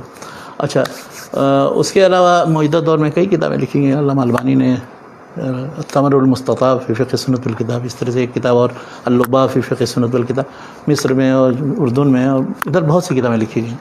اور ڈاکٹر لقمان صرفی صاحب نے بھی آخر میں ایک کتاب لکھی تھی فقہ الحدیث کے نام سے، وہ 3 جلدوں میں ماشاء اللہ. وہ تو اب موجودہ دور میں جب ان لوگوں نے اصل میں یہ کہنا شروع کیا فقہاء اہل الرائے نے، سارے فقہاء اہل الرائے نے، حنفی شافعی مالکی حنبلی نے، کہ تمہاری بھی تو کوئی فقہ ہونی چاہیے، تو اس کے نتیجے میں ان لوگوں نے یہ فقہ کی تھا، حالانکہ نتیجہ میں مرتب نہیں کرنا چاہیے تھا۔ میری اپنی رائے یہ ہے کہ ایک الگ فقہ نہیں ہوتی، اس لیے کہ ایک الگ فقہ جب بھی آپ کوئی اجتہادی مسائل کسی شخص کے آپ جمع کریں گے تو وہ اس شخص کے اجتہادی مسائل، ان اہل الحدیث میں اس شخص کے اجتہادی مسائل، دوسرا کوئی اس کے خلاف کر سکتا ہے، تیسرا اس کے خلاف کر سکتا ہے، چوتھا اس کے خلاف کر سکتا ہے۔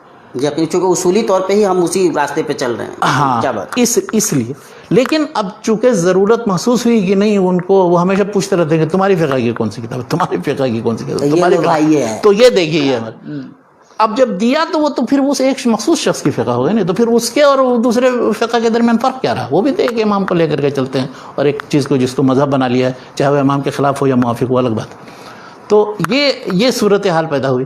تو اہل الحدیث نے یہ کتابیں اس طرح سے مدون کی الگ الگ، اور پھر ان کا جو بہت بڑا کارنامہ یہ ہے کہ اصل جیسے سید ثنا ندوی نے لکھا ہے تراجمان الحدیثین کے مقدمے، انہوں نے سارے مسائل کی تحقیق کرنا شروع کی۔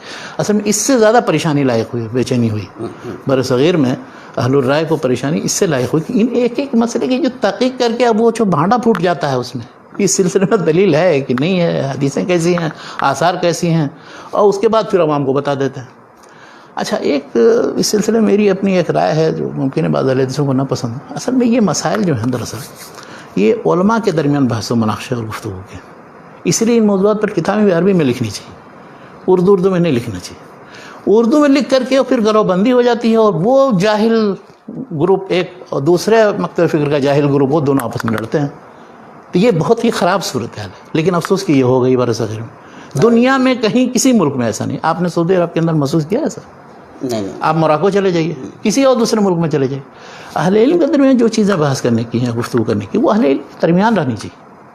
ان کو عوامی مسئلہ بنا کر کے سیاسی مسئلے کی طرف سے کوئی ایجنڈا نہیں ہے کہ اس کی بنیاد پہ دونوں لڑیں اور آپس میں وہ سر پھٹول کرتے رہیں، یہ بیوقوفی کی بات ہے۔ مطلب یہ اجتہادی چیزیں ہیں، ان میں زیادہ سے زیادہ ترجیح کی بات ہے، دلائل کی بنیاد پر، نیک نیتی کی بنیاد پر ہونا چاہیے، بس اور کچھ نہیں۔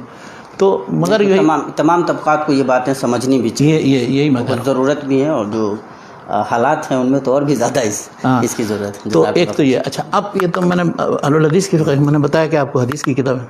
اچھا، جب یہ حدیث کی کتابیں کہی جاتی ہے تو وہ حدیث کی کتابیں کیا؟ حدیث کی کتابیں تو ہماری، حالانکہ وہی جب اہل الرائے جب وہ دیکھتے ہیں کہ اس میں سب حدیثیں پڑھ کر کے لوگ خامخواہ اپنا مسلک ہمارا بدل لیتے ہیں، سب اہل الحدیث ہو جاتے ہیں، کچھ ہو جاتے ہیں، تو ان کو اس بات کا احساس ہوا یہ حدیث کی کتابیں تو بڑی خطرناک ہیں، یا سبحان اللہ، پڑھتے ہیں تو سب حنفی ہو جاتے ہیں، حنفی نہیں رہ جاتے ہیں باقی، اب ان کو کیسے حنفی مذہب پر تو اس کا خیال جو ہے وہ ایک بہت پرانے اہل حدیث عالم 1322 میں، ان کا حنفی عالم تھے احمد علی شوق نیموی، محمد علی شوق نیموی، وہ بہاری کے تھے، ماشاء اللہ صاحب بڑے بڑے علماء، ملا محب اللہ بھی بہاری کے تھے، ادیب بھی تھے ماشاء اللہ۔ تو انہوں نے باقاعدہ ایک کتاب کا اعلان شائع کیا کہ ان کتابوں کو پڑھ کر کے، خاص طور پر مشکات المصابیح بھی پڑھ کر کے، یہ سب شافعی علماء کی لکھی ہوئی، وہ سب کچھ شافعی سمجھتے ہیں، شافعی علماء کی کتابیں پڑھ کے تو اب مذہب سے توبہ نہیں کریں گے، چھوڑیں گے نہیں تو کیا کریں گے؟ پڑھتے ہیں اور دیکھتے ہیں اللہ کے رسول صلی اللہ علیہ وسلم کی حدیث اور ہمارے مسئلے کے خلاف ہے۔ اس لیے بہت شدید ضرورت ہے اس بات کی کہ حدیث کی ایک ایسی کتاب منتخب حدیثیں جمع کی جائیں کہ جس میں اپنے مسائل سے مطلب یہ دلائل جمع کیے جائیں اور دکھایا جائے کہ وہ حدیثیں صحیح ہیں، اور ان کے مقابل میں جو دوسری حدیثیں ہیں وہ ضعیف ہیں۔ تو اس پر انہوں نے کتاب باقاعدہ آثار السنن کے نام سے لکھی، عبادات کا حصہ انہوں نے تیار، جس پر تنقید کی ہے مولانا عبدالرحمن مبارک پوری نے ابکار المنن فی نقد آثار السنن۔ اچھا، اسی پر بس نہیں، یعنی یہ آثار السنن کو آپ سمجھ لیجیے کہ بلوغ المرام کے مقابلے میں کتاب تھی۔ اب مشکات المصابیح بھی تو پڑھی جاتی ہے، تو اس کے مقابلے میں ایک صاحب آئے تو انہوں نے زجاجۃ المصابیح کے نام سے، مشکات المصابیح کے مقابلے میں ایک سید عبداللہ حیدرآبادی تھے، تو انہوں نے لکھا ہے، لیکن افسوس کہ ان کی کتاب رائج نہیں ہوئی، چھپی ایک دو مرتبہ۔ ایک شخص کو اور شوق ہوا، کہا کہ بخاری تو پڑھی جاتی، وہ تو ہمارے مذہب کو بالکل ہی منظم کر دیتی، تو صحیح البہاری ایک تیار کی، اور کس نے؟ ایک تھے مولانا ظفر الدین بہاری، وہ احمد رضا خان بریلوی صاحب کے خلیفہ تھے باقاعدہ، ڈاکٹر مختار الدین آرزو کے والد، کیا بات، وہ بھی بہاری تھے، دیکھیے۔ تو انہوں نے الجامع الرضوی اور الجامع الصحیح الرضوی المعروف بصحیح البہاری، باقاعدہ اس کو بھی ایک مرتبہ چھاپا بھی، لیکن پھر وہ بھی رائج نہیں ہوا۔ اچھا یہ بھی اللہ تعالیٰ کی طرف سے عجیب تکوینی نظام ہے. جو شخص کسی ایسی نیت سے کوئی کتاب لکھتا ہے کسی جبل یا کسی معروف و مشہور یا کسی اس کے مقابلے میں کوئی، تو اس کی کوشش کامیاب نہیں ہوتی. وہ ویسی وہ محدثین کے نزدیک اس کی کوئی وقت نہیں، کوئی اہمیت نہیں رہتی. چنانچہ ایک ایڈیشن نکلے اور سب ختم ہو گئے. جامع آثار السنن کو ابھی بھی لوگ پڑھتے پڑھاتے ہیں، اس پر بھی لوگوں نے، بہت سے لوگوں نے نقد لکھا ہے. مولانا عبدالرحمن مبارک پوری نے بھی، اور اس طرح سے حافظ زبیر علی زئی صاحب کی حواشی کے ساتھ چھپی ہوئی. تو اگر واقعی آثار السنن کی حدیثیں کیسی ہیں دیکھنی ہے محدثین کے نزدیک، تو محدثین کے اصول نقد کے مطابق دیکھیں نا کہ کیسی ہے.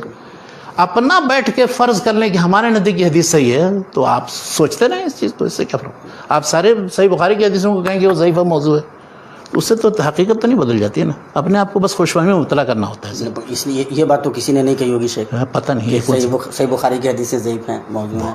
صحیح بخاری کی حدیثیں نہیں ضعیف موضوع. ایک شخص تھے، وہ بھی بہار کے تھے، پٹنہ کے تھے، عمر کریم پٹنوی. تو اس نے کتاب لکھی الجرح علی البخاری. آپ کیا بات کرتے ہیں کہ نہیں تو وہ مسلکی بنیاد پہ ہی، وہ بھی مسلکی اسلکی نہیں، کچھ نہیں. وہ اتنا زبان دراز تھا کہ ایسا اس سے پہلے مولانا احمد علی سہارنپوری کا میں نے ذکر کیا تھا، مولانا عبدالحی لکھنوی وغیرہ کا، دوسرے بڑے بڑے علماء تھے، انہوں نے کبھی بھی صحیح بخاری سے متعلق کشائی نہیں کی تھی. لیکن یہ عمر کریم پٹنوی نے ایک کتاب ہی لکھی الجرح علی البخاری کے نام سے، جس کا جواب پھر اس کے بعد مولانا ابوالقاسم صاحب بنارسی سے میں کئی کتابوں نے دیا، جو دفاع صحیح بخاری کے نام سے بھی چھپا ہوا. تو اب اس نے تو بڑی دریدہ دہنی کا ثبوت دیا ہے، اور بہت ہی عجیب چیزیں اس میں. یہ کیا دعویٰ کر لیا گیا کہ حدیث صحیح کی، بہت سی اس میں موضوع حدیثیں ایسی ہی اس نے لکھا. سبحان. تو آپ کہہ رہے ہیں کہ نہیں کہا گیا، اور ابھی اس موجودہ دور تک آپ دیکھ لیجیے. نہیں، عمر کریم پٹنوی کی جو بنیاد ہے، میرے کہنے کا مطلب تھا کہ وہ یہی فقہی بنیاد ہے، فقہ الحدیث اور فقہ الرائے. بہرحال ان کو اس بات کی تکلیف بہت ہے کہ یہ صحیح بخاری سے ہمارا مذہب بہت کنڈم ہوتا ہے، یا اس پر بہت برا اثر ہے. مسلکی بنیاد ہے، کیسے نہیں بنی.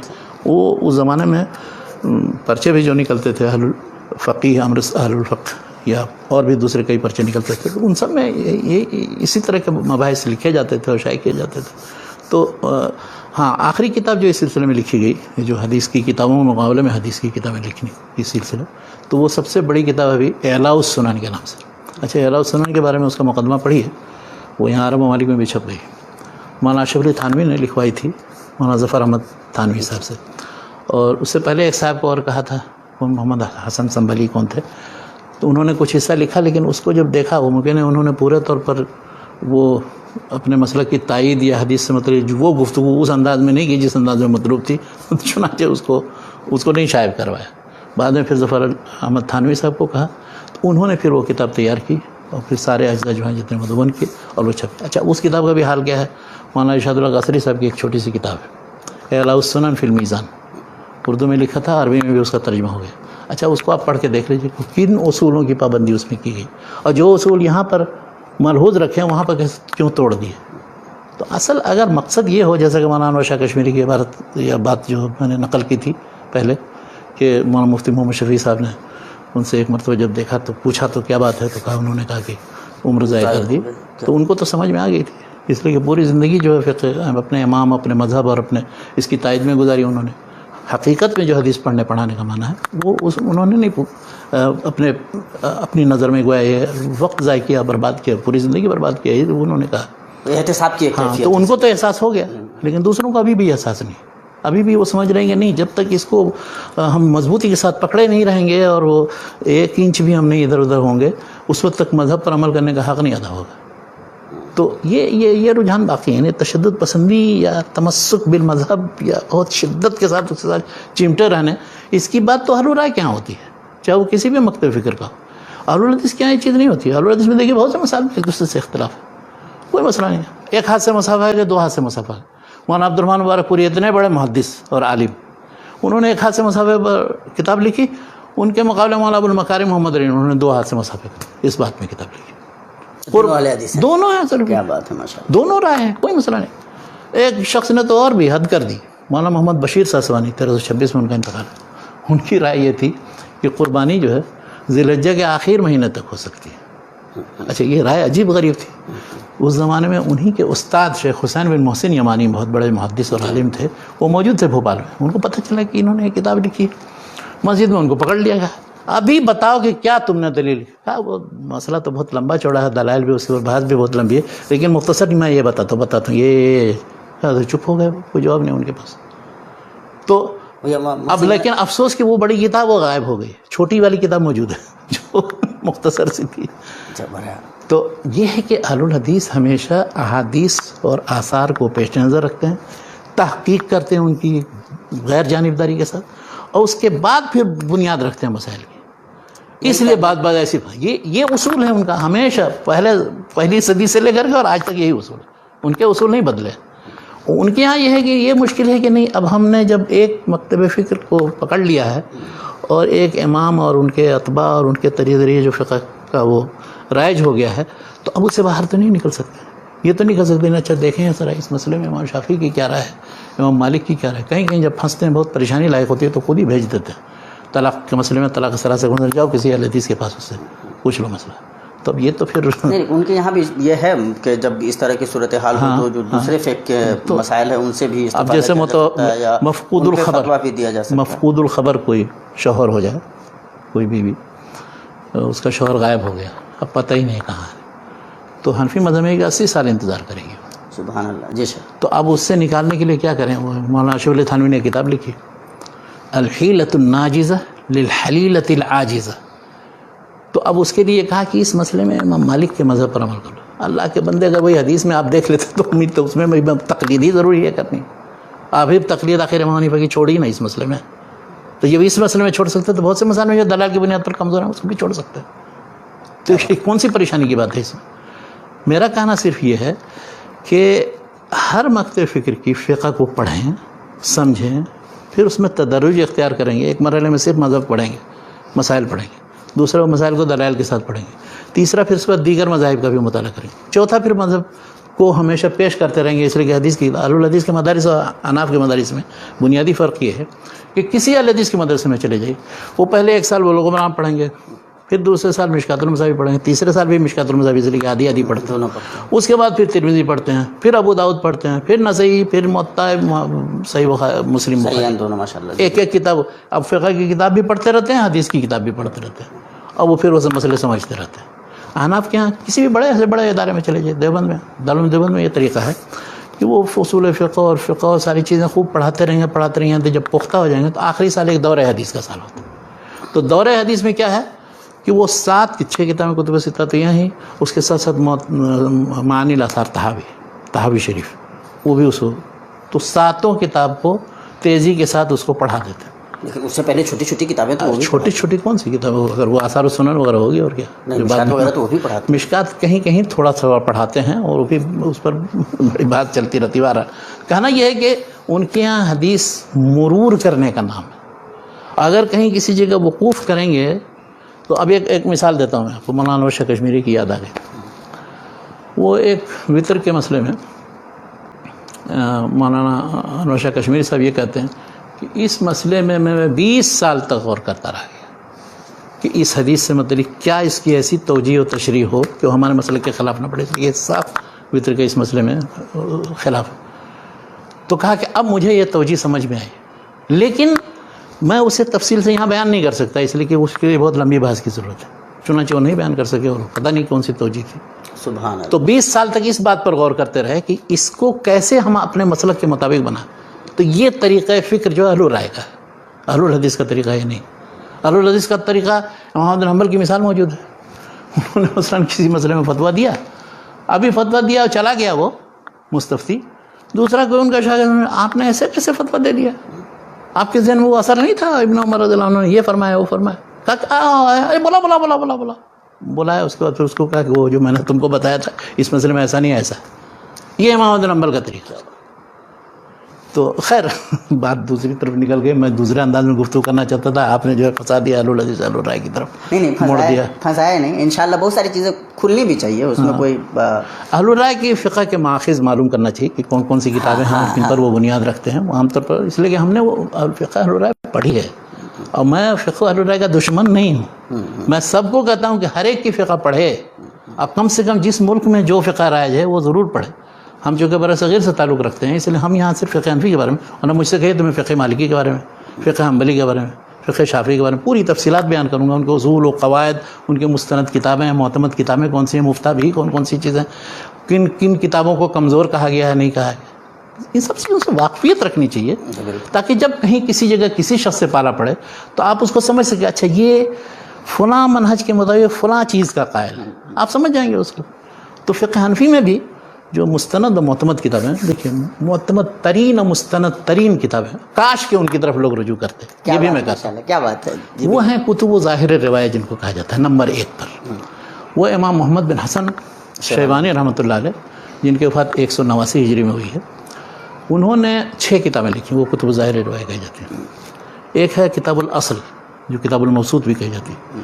تو اس کو ایک عالم تھے ابو الوفا افغانی، حیدرآباد میں چھاپنا شروع کیا تھا لیکن پوری نہیں چھاپ سکے، چند جلدیں چھاپی تھیں. بعد میں ایک ترکی عالم نے اس کو 12 جلدوں میں اتنے بہترین انداز میں ایڈٹ کر کے چھاپا ہے، مقدمہ لکھا ہے، اس کی فہرست بنائی ہے. اس کتاب کی طرف رجوع کرنا چاہیے. اور اس کتاب کی طرف اگر وہ رجوع کریں گے اور اہل حدیث بھی رجوع کریں گے تو ان کو سمجھ میں آ جائے گا کہ فقہ اہل رائے کیا چیز ہے، فقہ اہل حدیث کیا چیز ہے. اس لیے کہ اس میں امام ابو حنیفہ رحمۃ اللہ علیہ اور امام ابو یوسف ان کے اقوال نقل کیے ہیں اور اپنی رائے بھی دی ہے اس میں. اچھا دیکھیے محمد بن حسن مرتب کر رہے ہیں لیکن اپنی رائے بھی دیتے ہیں. اور دوسری چیز یہ کہ وہ ہمیشہ مسئلہ اس طرح شروع کرتے ہیں، ارائیت ان کا نقدہ، اگر ایسا ہو تو کیا فتویٰ ہے، اگر ایسا ہو تو کیا ہے، اگر ایسا ہو. تو اسی سے ارائیتا کے لفظ سے الارائیتیون محدثین نے طنزاً کہنا شروع کر دیا تھا الحدیث کہ ارائیتا کے ذریعے مسئلے بیان کرنے والے اور پوچھنے والے اور حل کرنے والے. وہاں آپ کو پوری کتاب میں کتنی حدیثیں آپ گن لیجیے. جو کہا جاتا ہے مسند اتنی بڑی تیار کر لی ہے امام حنیفہ رحمۃ اللہ علیہ کی. جب یوسف کی کتابوں میں، امام محمد کی کتاب میں، دوسرے جو قریب ترین تلامذہ کے تلامذہ تھے، بلکہ تلامذہ کے تلامذہ ہیں، وہ امام طحاوی ہیں شرح معانی الاثار میں، ان کو جب وہ حدیثیں نہیں ملی تھیں تو بعد میں 7ویں صدی ہجری میں خوارزمی صاحب کو کہاں سے مل گئی اور ملی ہیں تو اس کا استناد کیا ہے؟ یہ جو مسند ابو حنیفہ جو ابھی مرتب ہوئی ہے، بڑا فخر کریں گے ماشاءاللہ سب سے زبردست کتاب ہے. اور اس کی کیا حیثیت ہے وہ شاہ ولی اللہ کے الفاظ میں دیکھ لیجئے.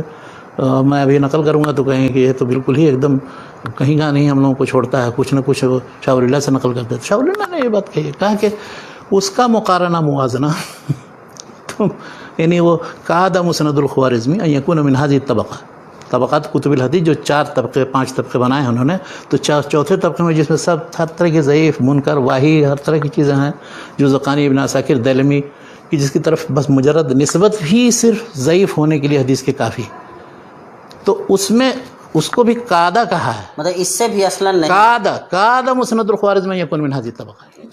اسی لیے وہ کوثری صاحب کا ناراض ہونا بہت صحیح تھا.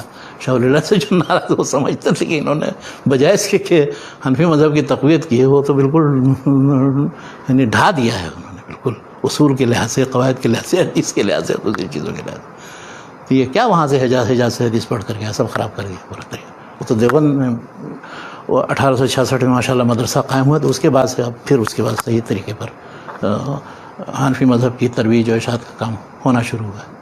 تو ماخذ میں تو بنیادی طور پر امام محمد، میں نے بتایا کتب و ظاہری روایت میں 6 کتابیں، تو اس میں کتاب الاصل سب سے عظیم اور اہم کتاب ہے کہ نہیں؟ آپ دیکھیے، آپ نے تو میرے پاس ہے، یہ کبھی کسی وقت پڑھیے گا اور پڑھ کر کے واقعی میں خوش ہوتا ہوں اس طرح کے فقہاء لوٹ رہے تھے اس زمانے میں.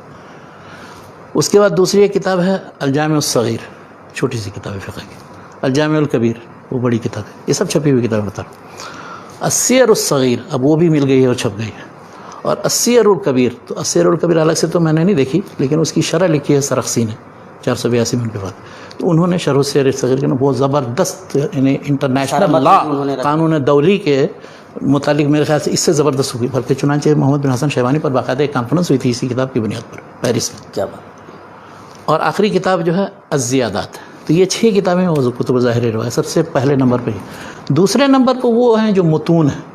اب اچھا متون میں بھی ایک ہی متن ایسا ہے کہ جس کو پڑھیں گے تو سمجھ بھی سکتے ہیں، الحمدللہ ہم لوگوں نے پڑھا بھی ہے. وہ ہے مختصر القدوری 428 منٹ کے فقہ. وہ بہت سہل اور آسان انداز میں، اس لیے کہ 5ویں صدی کے شروع میں تھے وہ. بعد کے جتنے متون ہیں 6ٹھی 7ویں صدی کے، وہ سب ایسے مغلق اور ادق ہیں کہ اب ان میں جو مشہور متون ہیں، دیکھیے میں بتاتا ہوں آپ کو. دوسرا ایک متن ہے وقایت الروایہ کے نام سے، مختصر متن ہے. وہ محمود المحبوبی، یہ شرح وقایہ کے مصنف کے دادا ہیں. ان کی وفات ہوئی ہے 673 میں. ان کا ایک متن ہے جس کی شرح وقائع ان کے پوتے نے کی ہے جو پڑھائی جاتی ہے. اچھا تیسرا ایک متن ہے کنز الدقائق کے نام سے. اچھا وہ بھی ایسا دقیق متن ہے, نصفی نے کی ہے 710 میں ان کے فتوی. چوتھا ایک متن ہے وہ المختار للفتویٰ کے نام سے, وہ ابن مودود الموصلی کی ہے کتاب, وہ 683 میں ان کے وفات ہوئی.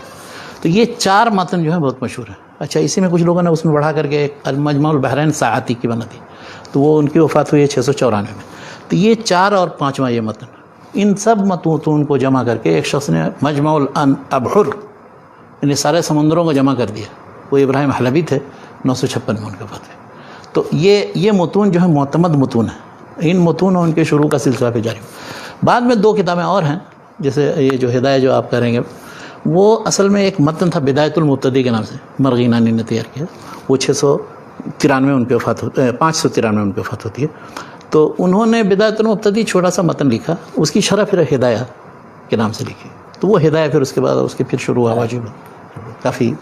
تو بدایت المبتدی میں انہوں نے یہ کیا ہے کہ الجامع الصغیر جو امام محمد کی تھی اور مختصر القدری, ان دونوں کو جمع کر کے اس سے متن لیا. اچھا دوسرا ایک متن ہے وہ بہت ہی مغلق اور ادق متن, تنویر الابصار کے نام سے, تمرتاشی کی 1004 میں ان کے بعد. اس کی شرح ہے وہ در المختار کے نام سے جو حسکفی نے کی ہے, وہ بھی 1088 میں ایسی وفات ہوئی. تو یہ در المختار بھی اتنا مختصر ہے کہ وہ بھی نہیں سمجھ میں آئے گا, اسی لیے اس کی شرح جو ہے بہت مشہور رد المختار علی الدر المختار, جس کو حاشیہ ابن عابدین کہا جاتا ہے, شامی کہا جاتا ہے اس کو. تو وہ 13ویں صدی کے ہیں, وہ تو 1252 میں ان کی تقریباً وفات ہوئی. تو یہ کتابیں معروف ہیں. لیکن اچھا دیکھیے اب یہ کتابیں سب معروف و متداول ہیں, انہی کی طرف رجوع کیا جاتا ہے, انہی کو پڑھا جاتا ہے, انہی کے مطلب فتویٰ دیا جاتا ہے, سب کچھ ہے. اس لیے کہ اس سے اگر آپ خروج کریں گے تو دوسری طرف چلے جائیں.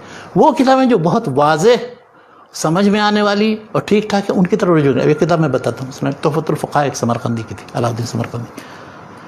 تو اس کی ایک شرح لکھی ہے کاسانی نے, انہیں کے داماد بھی تھے, بدائع الصنائع کے نام سے. اتنی بہترین اور منظم کتاب ہے وہ کہ فقہ حنفی میں کوئی کتاب میں نے آج تک اس سے منظم و مرتب نہیں دیکھی. مگر اس کتاب کو بہت کم پڑھتے پڑھاتے ہیں, اس کی طرف رجوع نہیں کرتے. حالانکہ اس سے سارے مسائل بھی واضح ہوتے ہیں, وجوہ اسباب بھی سمجھ میں آتے ہیں, اختلاف بھی دوسرے کا جو وہ سمجھ. بہرحال کہاں تک آپ گفتگو کریں گے, یہ تو فقہ جو ہے, فقہ تو ہاں سمندر یہ ہیں. اچھا دوسرے نمبر پر متون شروع کا ذکر کیا. تیسرے نمبر پر کتب الفتاویٰ ہیں ان کی, کہ جن کے مطابق فتویٰ دیا جاتا ہے. تو فتاویٰ کی کتابیں بے شمار ہیں, لیکن ان کو کہا جاتا ہے کہ وہ بعد میں, یعنی یہ سب کتب ظاہر روایہ اور متون کے بعد یہ فتاویٰ کتابوں کا درجہ ہے. تو فتاویٰ کی کتابیں جیسے فتاویٰ قاضی خان ہے, 592 میں ان کی وفات ہوئی تھی. اس طرح سے فتاویٰ ایک ہندوستان کے عالم نے بھی, عالم بن اعلیٰ اندرپتی, اور فتاویٰ تتار خانیہ کے نام سے 786 میں ان کے وفات. اور بھی بہت سے دوسرے فتاویٰ کی کتابیں. آخر میں ایک فتاویٰ عالمگیری جس کو الفتاویٰ الہندیہ کہا جاتا ہے, عالمگیر کے زمانے میں مرتب کیا گیا تھا بہت سے علماء نے, تقریباً 30-40 علماء تو پوری ایک ٹیم تھی. تو یہ ان کی کتابیں اور معروف چیزیں ہیں. فتاویٰ کی کتابوں کا ایک فائدہ یہ ہے کہ مطلب چونکہ مل کر کے انہوں نے یا کہ اس زمانے کے جو مسائل تھے اس کو پیش نظر رکھ کر کے فتویٰ دی, اس لیے مفتابی مسائل اکثر اس میں ہوتے ہیں.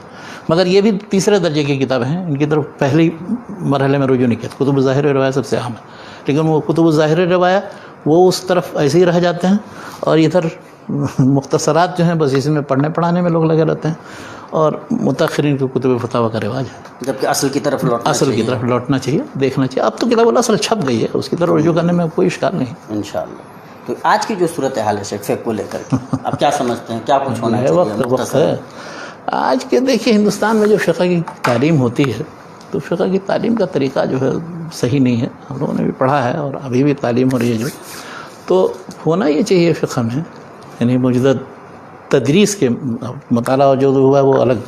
اس میں یہ ہونا چاہیے کہ ایک مکتب فکر کے مطابق ایک متن پڑھائیں, ٹھیک ہے, اس سے متوسط متن بھی پڑھائیں, اس کے بعد پھر موسع متن بھی پڑھائیں, تو ہدایت تک پڑھائیں, کوئی حرج نہیں. لیکن اس کے ساتھ ساتھ حدیث کی کتابیں بھی پڑھائیں ساتھ ساتھ, یا ان میں جو مسائل ہیں ان کو دیکھیں دلائل کے مطابق کہاں تک کون سی حدیث کیسی ہے نہیں ہے. آخر زیلئی کو نصب الرائے کیوں لکھنے کی ضرورت پڑی؟ یہی دیکھنے کے لیے نا کہ ہدایت میں جس طرح کی حدیثیں ہیں وہ کیا ہیں, کیسی ہیں, کہاں کی ہیں. کوئی دشمنی تھی ان کو ہدایت سے؟ کوئی شخص اگر حدیث کسی کتاب میں جو وارد ہیں کس طرح کی حدیث وہ بیان کرتا ہے, وہ تو اس کتاب کی خدمت کر رہا ہے. لیکن اب آج کل تصور ہی نہیں, وہ ہدایت صاحب ہدایت تو بہت بڑے محدث تھے, ان پر کیسے کوئی لفظ, وہ تو بہت بڑے عالم اور علامہ تھے, تو وہ کیسے ضعیف اور موضوع حدیث. صاحب ہدایت نے بہت سی حدیثیں ایسی ذکر کی ہیں کہ جن کا کوئی سر پیر ہی نہیں ہے. یا ان الفاظ کے ساتھ نہیں کہیں کسی جگہ حدیث کی کتاب. تو اب وہ گزر جاتے ہیں ذیلی صاحب کہہ کر کے کہ نہیں ملی مجھے حدیث، اور نہیں ہے یہ حدیث، اور ہے ہی نہیں ان الفاظ میں یہ حدیث. اور اس کے لیے اس کے لیے اصطلاح کیا استعمال کرتے ہیں. انہوں نے ذرا سا خاموشی کے ساتھ پردہ رکھا ہے، اس کو کہہ دیتے ہیں غریب. جہاں کسی حدیث کو کہیں گے غریب، اس کا مطلب آپ ڈھونڈتے رہیے کہیں نہیں ملے. سبحان اللہ. مطلب محدثین کی جو اصطلاح ہے اس میں وہ غریب نہیں ہے، اس معنی میں نہیں. غریب کا مطلب وہ ملی ہی نہیں، آئی نہیں. کیا بات ہے. جیسے امام ابن تیمیہ کی ایک اصطلاح میں نے بتائی تھی، لوگوں کو یہاں بتاتا ہوں تو حیران رہ جاتے ہیں. وہ کہتے ہیں جب فتاوی کی کتاب میں اپنے وہ فی الاثر، تو فی الاثر کا مطلب ڈھونڈتے رہ جاتے ہیں لوگ. وہ مصنف ابن ابی شیبہ میں، مصنف عبدالرزاق میں کہاں یہ کسی صحابی و تابعی کا اثر، یہ نہیں مراد ہے. وہ فی الاثر کا مطلب یہ ہوتا ہے کہ مما یؤثر و مما یروى و مما ينقل، اور سب ضعیف ہوتی ہے اور مشہور حدیث کی کتابیں نہیں ہوگی. وہ عادات وغیرہ کے بخاری، مسلم، ابو داؤد، ترمذی، نسائی، ابن ماجہ اور مسند احمد وغیرہ میں نہیں ہوگی. فی الاثر ہے، اس کا مطلب یہ کوئی ضعیف حدیث ہے، یعنی وہ فی الحدیث الضعیف، وہ فی الحدیث الضعیف المأثور او المروی فی هذا الباب، یہ معنی ہے اس کا. کیا بات. تو اصطلاح سمجھنا چاہیے ذیلین. اس لیے ہمارے دوست جو ہیں حافظ ثناء اللہ زاہدی صاحب نے کہا یہ کون سی بات ہوئی، آپ جیسے کہہ رہے ہیں نا یہ غریب کی اصطلاح کیا استعمال کی. کہتے تھے صاحب لا اصل له لا یوجد فی کتب الحدیث لم اجد مرویا فی کتب السنہ التي راجعتها. اچھا بعد میں ایک آئے ہیں قاسم بن قتلبغہ. اچھا ان کو حدیث سے بھی اشتغال تھا، حافظ ابن حجر کے شاگرد تھے وہ. تو 879 میں ان کی وفات ہے. تو انہوں نے منیت العلمعی فیما فات فی تخریج الحدیث للذیلی، یعنی ذیلی پر کچھ تھوڑا استدراک ہے. تھوڑی سی حدیثیں ان کو ایسی جن کے بارے میں غریب لکھا ہے، چند حدیثیں. تو اب وہ تو مطلب اگر 95% حدیثیں ملی ہی نہیں ان کو، 2-4-5 حدیث مل بھی گئی تو کوئی حرج نہیں ہے. باقی حدیثیں آپ کہاں سے، کیسے آپ کہیں گے کہ ہاں ہدایت کی جتنی حدیثیں سب صحیح ہیں. تو اس لیے حدیث کی اوپر بنیاد رکھنی چاہیے، مسئلے کی دلائل کے اوپر بنیاد رکھنی چاہیے. اپنے مسلک میں ہمارے مذہب میں ہے کہ نہیں، ہمارے کسی عالم نے کہا ہے کہ نہیں کہا ہے. مولانا عبداللہ لکھنوی نے یا شاہ ولی اللہ نے کہا ہے، یا مولانا محمد حسن دیوبندی نے، یا مولانا نذیر حسین محدث دہلوی نے، نواب صدیق حسن خان نے کہا ہے کہ نہیں کہا. اگر کہہ دیا تو ضرور اس کی تائید کریں گے. یہ طریقہ نہیں ہے اہل الحدیث. طریقہ یہ ہے کہ توبہ میں یہ کہہ رہا تھا کہ فقہ کو تدرج کے ساتھ پڑھیں، حدیث کی کتاب بھی ساتھ ساتھ پڑھیں، دوسرے فقہ کی کتابیں پڑھیں، کم از کم بدایت المجتہد پڑھ لیں تو ان کو سب سمجھ میں آ جائے گا کہ وجہ اختلاف کیا ہے. اور جن مدارس میں بدایت المجتہد پڑھائی جاتی ہے جامعۃ الفلاح وغیرہ میں، اور ہم لوگوں نے بھی پڑھا جامعہ، تو ان کو یہ ہوتا ہے تھوڑا توسع پیدا، اچھا ہماری رائے یہ ہے تو دوسرے مذہب میں یہ ہے، تیسرے مذہب میں یہ ہے، اور سبب اختلاف بھی سمجھ میں آتا ہے. تو اسباب اختلاف فقہ پڑھانا چاہیے، قواعد فقہیہ پڑھانا چاہیے، اصول فقہ جو صرف اصول فقہ حنفی نہیں، اصول فقہ پورے جو علماء کے اصول ہیں وہ سمجھانے چاہیے. النظریات الفقہ، بڑے بڑے نظریات کی جن پر، اب جیسے نظریۃ العقود، نظریۃ الالتزام، نظریۃ الملکیہ، ان سب سے متعلق ان کو درست دینا چاہیے. تب ان کو سمجھ میں آئے کہ اچھا یہ فقہ بہت وسیع معنی میں ہے، ان کو تھوڑے سے چند مسائل مختلف فیہا میں محدود کرنا یہ فقہ نہیں ہے. کیا بات ہے. ہمارے یہاں یہی غلطی ہوئی ہے. وہ سمجھ لیں کہ بس یہ چند مسائل ہیں جو مختلف فیہا ہیں، اور اس سلسلے میں 2 جتھا بنا لو. عوام کے ایک بھیڑ یہاں ہے، دوسری بھیڑ یہاں ہے، وہ دونوں آپس میں اس میں زبردست وہ جوش دلا کر کے لڑا رہے ہیں ایک دوسرے کو. یہ کیا طریقہ ہے؟ فقہ تو سنجیدگی کے ساتھ مطالعہ کا متقاضی ہے.